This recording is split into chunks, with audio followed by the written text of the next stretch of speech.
This 2025, isa rin ba sa mga New Year's resolution mo is makawala ka na sa mga utang mo? Kung yan din ang isa sa mga New Year's resolution mo, tune in until the end of this video para malaman mo lahat ng mga strategies that you can do this year so that you can get out of debt the fastest way this 2025. Hey guys! Welcome back to another video. I am Gwen Salmorin, the Millennial Breadwinner, and I empower breadwinners and help them to become generational wealth builders. So don't forget to like and subscribe para notified ka din in the next video. You can also join my Facebook group and join the conversations out there. So it's Generational Wealth Builders, link down below. First of all, let's understand what is debt and paano ba nangyayari yung debt. So debt happens because our expenses exceeds income. Meaning, meron tayong financial needs na yung funds is insufficient na to be able to pay for that. Ang nakakalungkot, however, is that most Filipinos think that debt is the first and their only option when those things happen. So, I will be sharing ano-ano pa ba yung mga tatlong bagay na pwede mong gawin bago ka mag-result sa utang. Let's understand, no? Bakit nga ba most of the people resort to debt as their first solution? As a financial coach, this is what I have observed. Una, yung aggressive marketing with debt as free money. So, ito lang, no, nagbabrowse ako sa YouTube, nakikita ko yung mga ads is this lending up. No? Kailangan mo ba ng pera ngayon? Kailangan mo mag-travel at wala kang pera? So, it's being marketed as free money na ang dali-dali mo lang makuha. However, kung titingnan mo yung rates, guys, it's almost, 3% more debts pa. And number 2, it's lack of financial preparedness. Of course, no, there will be unfortunate events in our lives na hindi naman natin inaasahan na darating and hindi tayo ready. So like medical needs or let's say mga accident, hindi tayo prepared for that. So, ang nangyayari is nagre-resort sa utang. As I'm teaching building generational wealth, isa sa mga core principles nun is having enough protection so that when those unfortunate events come na talagang malaki yung impact with your finances is prepared ka and you will not resort to debt. Ano yung financial instrument na yun? So that is insurance, which I shared in my other videos. And then, number 3 naman, it's peer pressure and social media. So, lagi nyo bang nakikita yung why do we buy the things that we don't want to please the people we do not like, and unfortunately, nag-end up pa yun sa debt. I became mindful of the things that I am consuming in social media. Kung ano yung nakikita ko in social media, doon na din nagfo-form yung decisions ko. Those are the things that I have observed na nagko-contribute with us thinking that debt is the first and only solution. If debt is not the first and only solution, ano-ano pa ba yung mga pwede nating gawin para hindi tayo mabaon sa utang? Pero before that, I just want to share, and I'm very happy to share that I just finished my new book.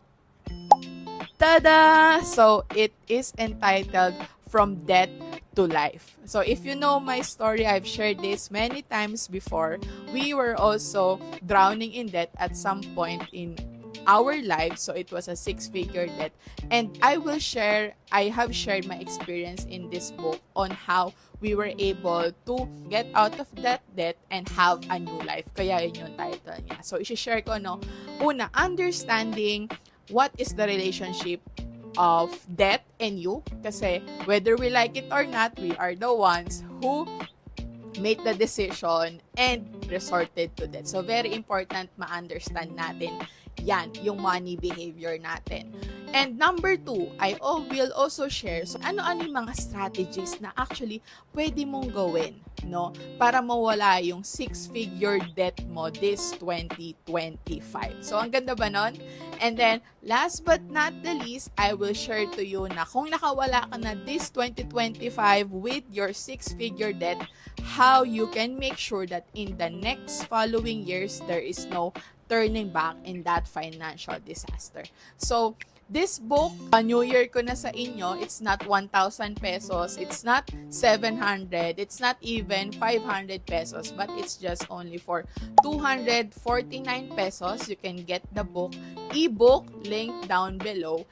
And meron din siyang premium version. Yung premium version naman niya is meron siyang workbook type plus you will get a 1-hour financial coaching with me. So that together we can craft a personalized solution para mawala niya yung debt mo this 2025. So if you are that person na gusto mo na talagang makawala sa debt this 2025 or you want to understand more about debt and how it impacts their lives or meron ka ding kakilala no na may problema sa debt, so you can give them gift, no? It's an ebook called From Debt to Life by Yours Truly. Ano pa ba yung mga some things that you can consider before resorting to debt? So, number 1, cut back on expenses. So, ang gawin nyo guys, lista nyo lahat ng expenses nyo and think, no, meron pa ba akong kayang i-reduce dito? So, for example,